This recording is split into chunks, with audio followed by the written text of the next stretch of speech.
Que la paix soit sur vous, les Gaulois et les Gauloises, courageux résistants et opposants à la dictature sataniste, qui bientôt ne sera plus mondiale, mais locale, car en France, il y aura un roi et une reine, et donc plus de satanistes, ni au pouvoir, ni d'ailleurs ailleurs. Il n'y en aura plus en France. Ça sera fini pour eux en France. Et puis après, un jour prochain, il n'y en aura plus du tout, nulle part dans le monde. Ça va venir, ça vient. Alors, je vais dans cette vidéo répondre à un commentaire tout à fait classique. Classique. Et attirer votre attention sur ce que ce commentaire révèle. Un problème général. Ah ben justement, je reçois un mail de la même personne. Donc peut-être que je vais répondre à son mail aussi. Alors, d'abord, ouvrons le mail. Voilà.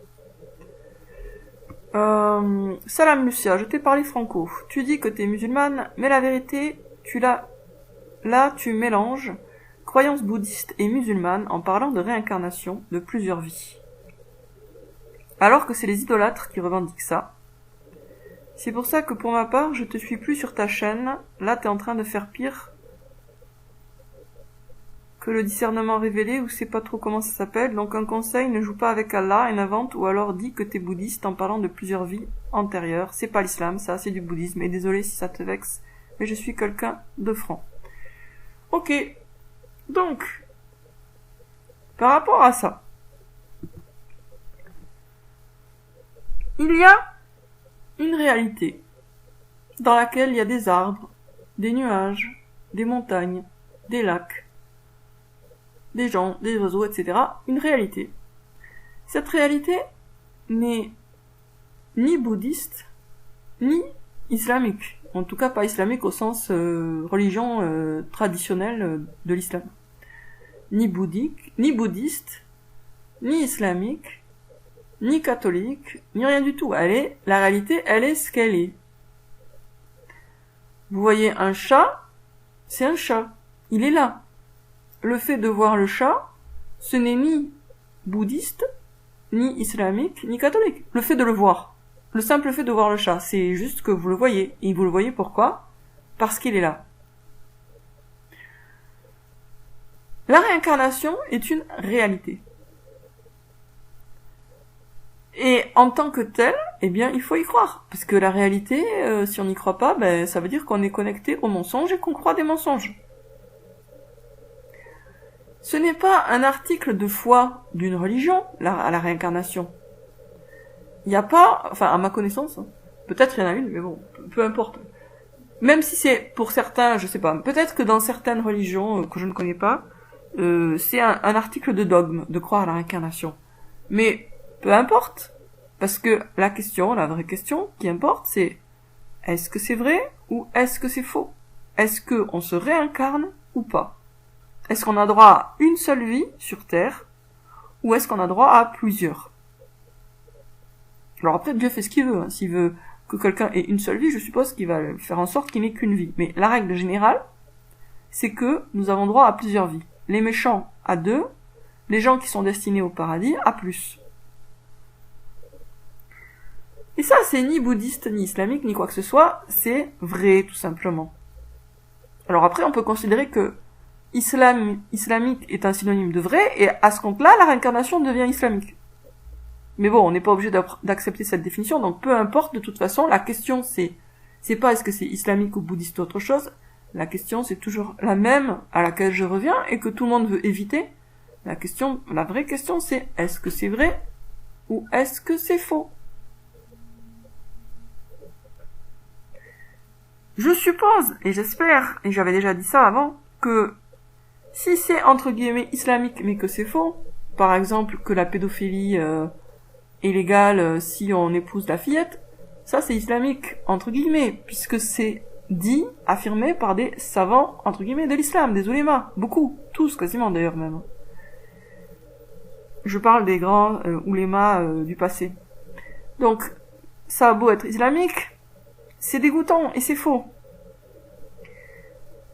Donc la question, c'est toujours la même. Est-ce que c'est vrai ou est-ce que c'est faux? Le problème, c'est que les gens se définissent trop par la religion et pas assez par rapport à l'identité. Si vous vous définissez purement et simplement comme un musulman, le risque, c'est que vous acceptiez quelque chose parce que ça porte l'étiquette islam, alors que c'est faux. Et l'autre risque, c'est que vous refusiez quelque chose parce que ça ne porte pas l'étiquette islam, alors que c'est vrai. C'est pour ça qu'il est essentiel de se définir comme croyant et comme amoureux de la vérité, comme amoureux, amoureuse de la vérité. Aimer Dieu par-dessus tout, de toute façon, c'est aimer la vérité par-dessus tout, donc c'est pas dissociable, mais c'est bien, c'est pas dissociable dans l'absolu, mais c'est bien de les associer. Si vous voulez vraiment aimer la vérité et la trouver, ça va ensemble, vous devez mettre l'amour de la vérité au cœur de votre identité, de votre image de vous-même, vous redéfinir comme quelqu'un qui aime la vérité par-dessus tout. C'est comme ça qu'on la trouve. Parce que les autres étiquettes, le risque et le problème, c'est qu'elles peuvent vous détourner de certaines vérités. Voilà. Si vous vous identifiez comme catholique, vous allez être détourné de certaines vérités par cette étiquette, parce que vous direz « Oh non, ça c'est pas catholique ».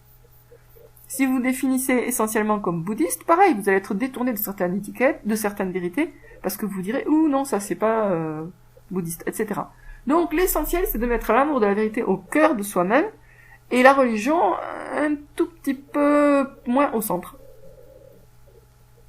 Moi, je me considère comme quelqu'un qui aime la vérité avant tout, et par rapport à cet amour fondamental de la vérité, je mets l'islam un tout petit peu sur la marge. Pourquoi?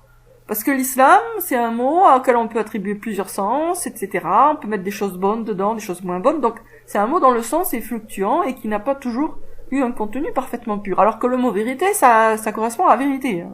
Vérité renvoie à vérité. Donc, ce mot-là, pour le coup, il n'y a rien qui le pollue. Il n'a pas un lourd passé, vérité. Alors, il est plus abstrait, bien sûr.